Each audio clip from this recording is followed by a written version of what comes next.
Watch this.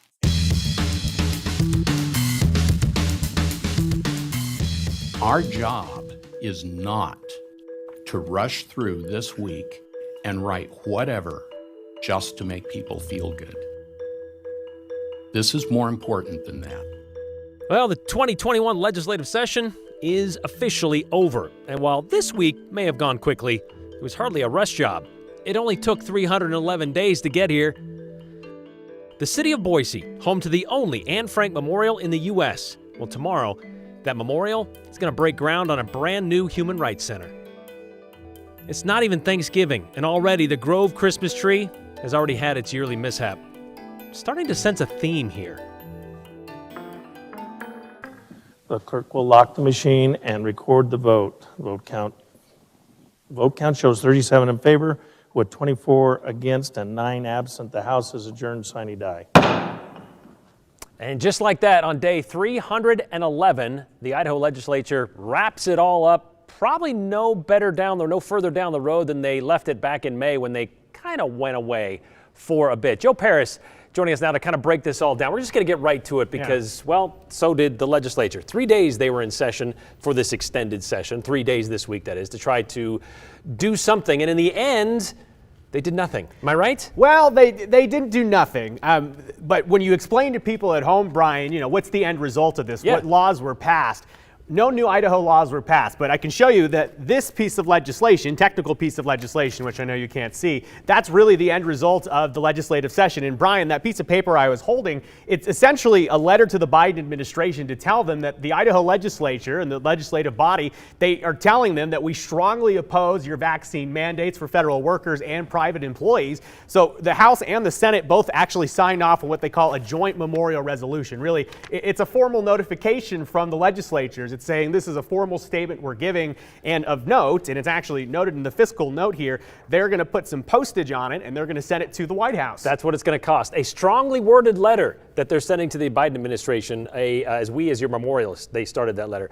Okay, so but that also would be basically for nothing because there's been movement on that mandate in itself, right, with OSHA? Yeah, and that's been part of the conversation leading up to this and leading into this week. Idaho Democrats spoke out, say, how are we supposed to write legislation on anything when the entire situation is wrapped up in the courts? And if you're talking purely about being efficient, you could say, well, if you waited until the courts made their decision, then Idaho could go ahead and make whatever laws they want to address that decision. Now, critics of what the Democrats were saying is, well, why would we wait around and sit on our hands if we know we should be acting on something and we can start working on some ideas? And I spoke with Republicans and Democrats that said, even if we don't pass anything during this week, which again, they didn't, it does start a lot of conversations to set the stage for early January. I can tell you though, there are certainly Republicans this evening that are frustrated and maybe upset that nothing was passed. And we actually saw Representative Hanks speaking on the House floor right before they actually formally adjourned, Brian, and you could hear in her voice the frustration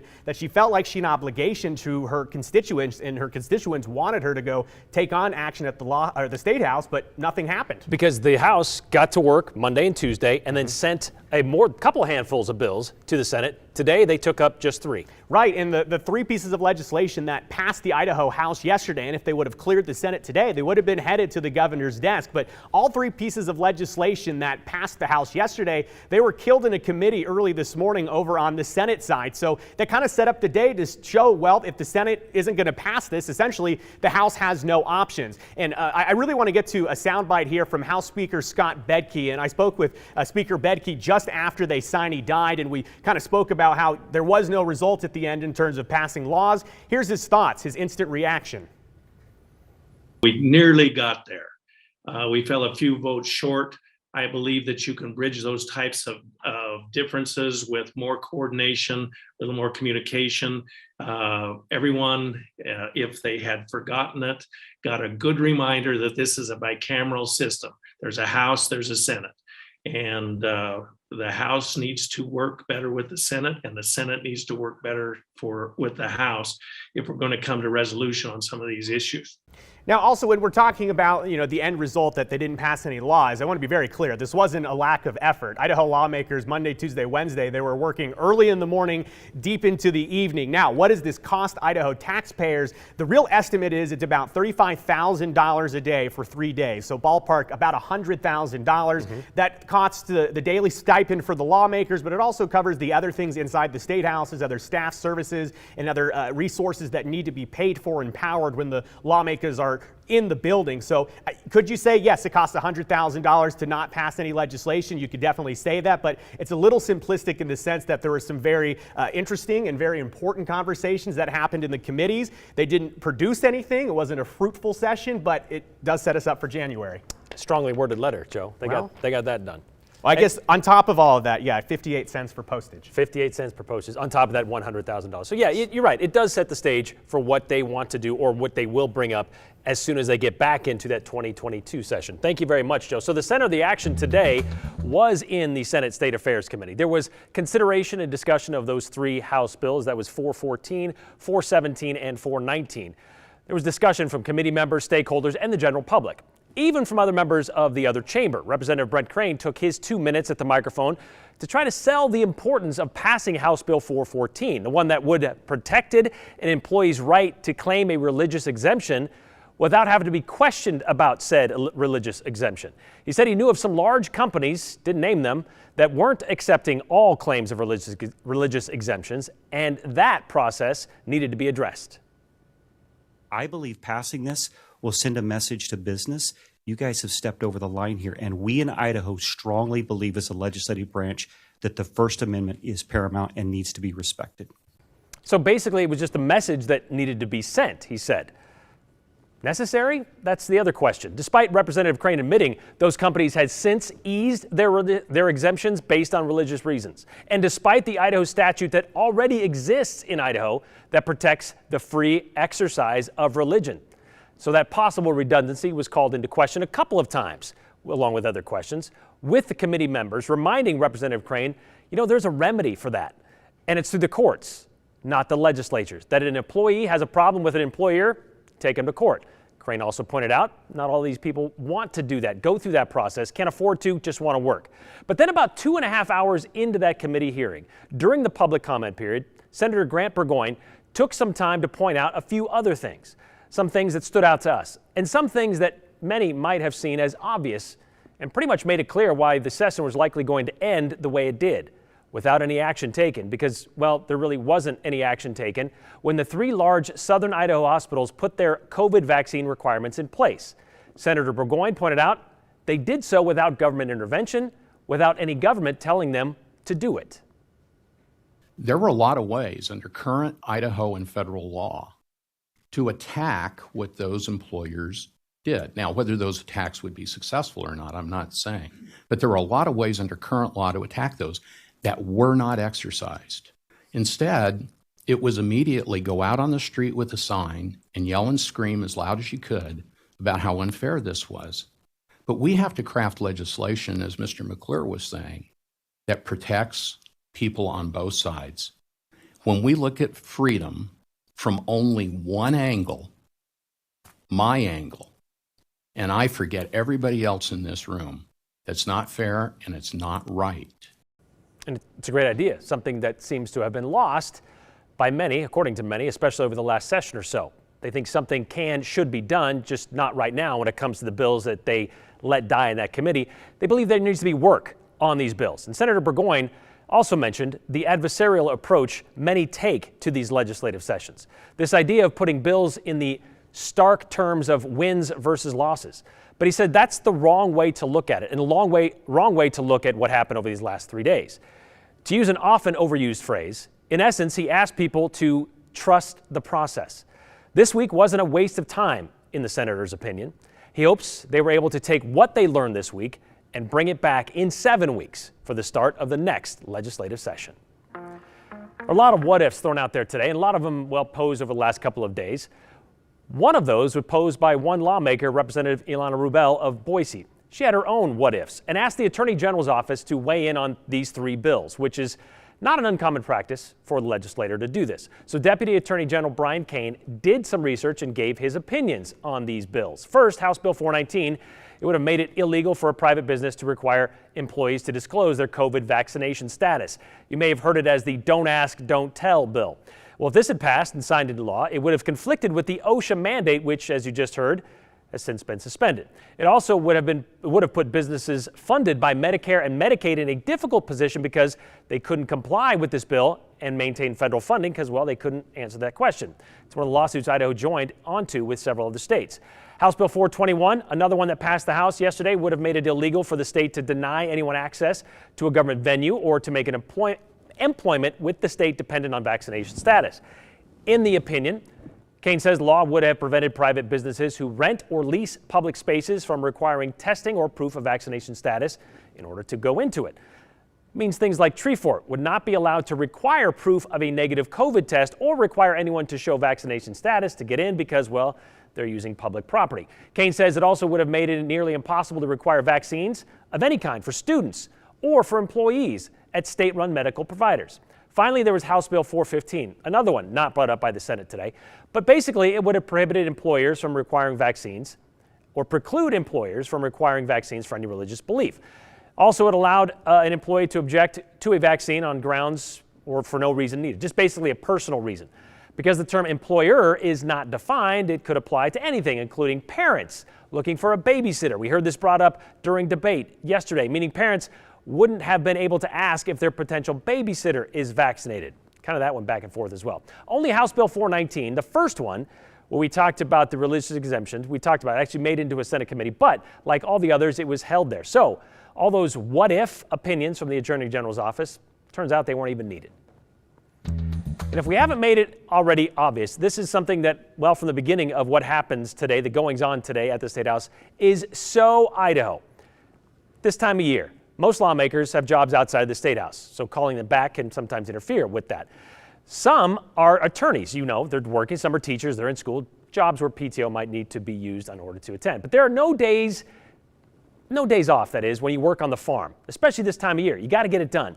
19 of Idaho's 105 lawmakers consider themselves farmers or ranchers, or in the agribusiness, including Representative Mike Moyle of Star. Technically, the fall harvest isn't just over yet. And there's that whole saying of, well, the work's done when it's done, which is why when Moyle's tractor broke down last night, he needed a buddy to call, didn't help him out. We're going to start with House Bill 414, and I think Senator Rice is going to be filling in for Representative Moyle this morning, who is out on the farm trying to get a tractor fixed that he needs to continue his fall harvest. Last night, about 8:45, Representative Moyle called me and said, "I've got a tractor broken. Can you present my bill?" And so I've been researching last night and early this morning. Yep, tractor busted. So Representative Moyle was out there fixing it this morning. Didn't get it fixed, by the way, but he was hoping to get to it later today. Maybe that'll happen. Who knows? But now he's got all kinds of time to get on it and get it fixed and get that stuff off the ground. He was telling me, man, hope it's really not a fuel pump, but I guess we'll have to see. But that's what happens, I should say, when you drag the legislative session into the harvest season.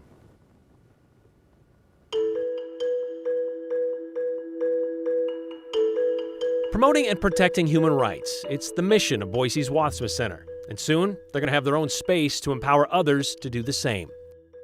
Hopefully your day went a little bit better than what happened down at the State House today. You have any more questions about the process? What about a comment about the session? You can text it to us, 208-321-5614. Make sure you include your name and the hashtag, the 208, so we know it's meant for us. And also, stick around because we might share yours at the end of the show.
Well, maybe you didn't realize this, but the Wassmuth Center for Human Rights has been in the city of Boise for more than 20 years. And if you didn't notice it before, well, you probably will going forward, because tomorrow they're going to be breaking ground on a new education building. It's right next to the Idaho Anne Frank Human Rights Memorial, which happens to be the only one of its kind in the United States. So what will the new center look like? And more importantly, what will they use it for? Well, here's Katya Stepovic. Here's our geothermal line, because we're actually going to be sitting on, we're going to be heated by geothermal. We're building for sustainability. On Thursday, the Wassmuth Center for Human Rights will break ground on a project to get rid of this and turn the space across the parking lot into a building that looks like this. The building will sweep across this entire parking lot right over to the 9th Street frontage. But the real treasure of the new building is what will go inside.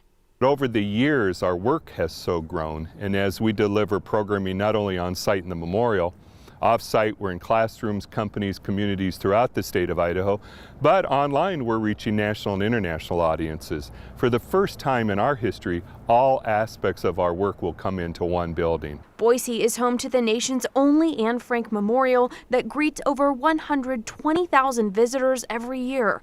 Next year, the education building will bring in not only more space for staff and volunteers, but space for classes, a research library, and a new exhibit. Literally, visitors will be able to step into the room, ask a question, and a Holocaust survivor will respond. It's how we keep the stories alive. It's how we keep the faces of the survivors and the liberators alive, creating that one-on-one interaction. The Wassmuth Center is 25 years old, and built to stay is the country's first ever two-story education center envisioned to enhance the memorial's purpose to emphasize human dignity and diversity. We have descendants of the 3 original Boise Valley people, the tribes that were here originally on this land, coming to share in the moment, to not only do a ground blessing, but also a land acknowledgement and bringing together our community in recognition of the work of the Wasmus Center. The building is going to make a very physical statement. It is a statement of our values as a community, as a state, that in these times, really, who are we?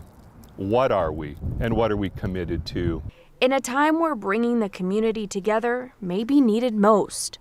As we recall, it was December of 2020 when the memorial was vandalized with swastikas bearing the threat, "We are everywhere." Well, what have we learned in a year's time? People of goodness are everywhere. There are voices of kindness throughout the state. There are voices for good that are willing to stand up and be held accountable to counter the evil that we see or hear. That's the truth. Okay, so when are people going to be able to get in and enjoy this new center? Well, it depends on supply chain issues, of Okay, course. If like those everything else. Exactly. If those let up and construction goes as planned, they're anticipating maybe this time or early December of next year. But in terms of how much this cost too, I want to talk about that. This was not a cheap project, No. $4 million. And they actually, in just 1 year during the pandemic, raised 90% of the funds. So they're anticipating to have 100% coverage from the public by the end of this year. $4 million actually seems pretty reasonable, though. I mean, that doesn't seem like a large number. But considering everything that's going into it, Yeah. I don't know. $4 million sounds a lot to me. It does. It is all relatively speaking. But again, it should be enjoyed, as you said, going, depending on supply chains, within a year or so. Yeah, and I want to mention to our viewers, we'll have a link where they can donate on ktvb.com. Awesome. Thanks, Katya.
In 2018, well, actually it was 3 days into 2019, but we'll call it the holiday season of 2018.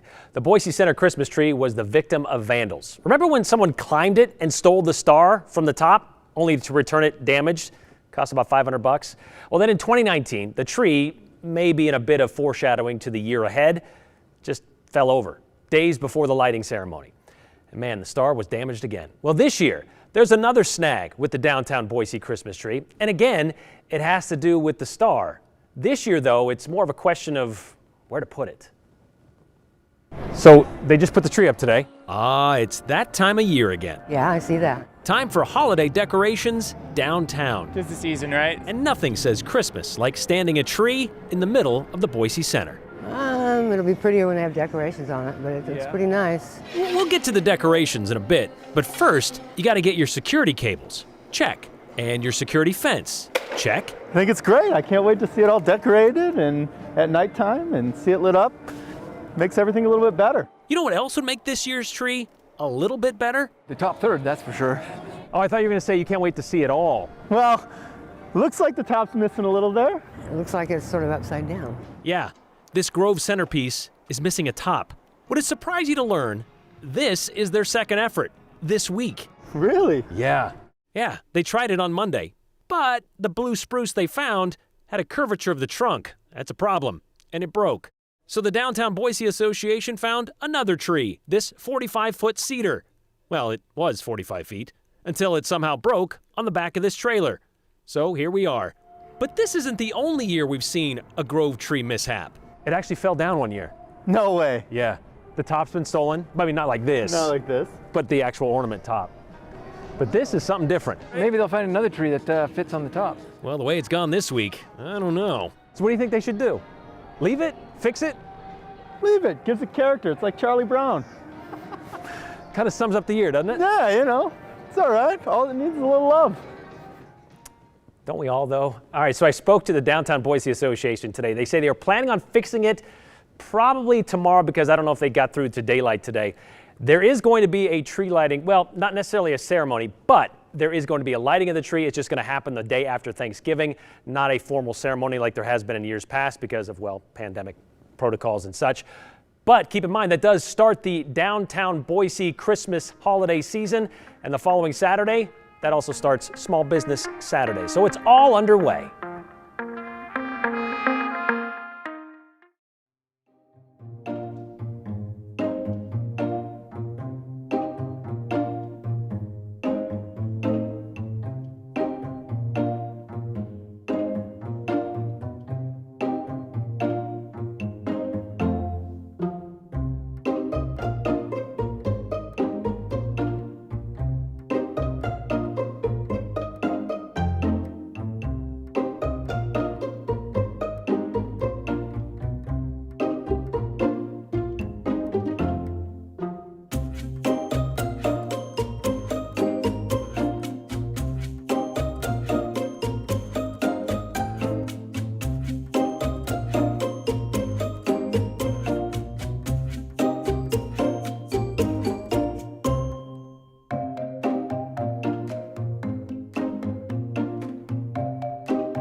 All right, a lot of you commenting on the time and money spent by Idaho legislators in the legislative session these last 3 days, like this one, typical politicians. We almost got there. It cost us $100,000 to send a strongly worded letter, a waste of time and our money, says Randy Lee. And then there's the other side of this, like from some people who say, we know we could use that money in Idaho schools. A lot of money wasted there, says Ray. This one too, Senator Burgoyne stated his opinion isn't the only opinion that needs to be considered when making law. Bravo to him. Looking at the bigger picture is always the best thing to do. We'll see you tomorrow.